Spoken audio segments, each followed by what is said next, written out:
ইমাম আহমদ এবং নাসাই হযরত আনাস রাদিয়াল্লাহু তাআলা আনহু থেকে বর্ণিত একখানা হাদিসে বর্ণনা করেছেন, আনসার গোত্রের প্রত্যেকেই উট পালন করত।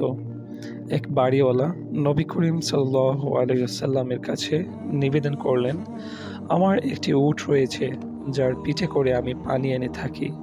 উটটি বড়ই বেয়ারা হয়ে গিয়েছে, বোঝা বহন করতে চায় না। আর এদিকে আমার খেজুরের বাগান পানির অভাবে শুকিয়ে যাচ্ছে। এ কথা শুনে নবী করিম সাল্লাল্লাহু আলাইহি ওয়াসাল্লাম সাহাবায়ে কেরাম সঙ্গে নিয়ে উটটির কাছে গেলেন। তিনি বাগানে পৌঁছালেই এবং এক স্থানে দাঁড়িয়ে গেলেন। বাগানের এক কোণে বসা ছিল উটটি। আনসারী লোকটি বলল, ইয়া রাসূলুল্লাহ সাল্লাল্লাহু আলাইহি সাল্লাম, এটাই আমার উট, যে কুকুরের মতো মানুষকে কামড়াতে চায়। আমার ভয় হচ্ছে, না জানি আমাকেও সে কামড়ে দেয়। নবীজি বললেন, আমার ব্যাপারে ভয় করো না। তিনি উটের সামনে গেলেন।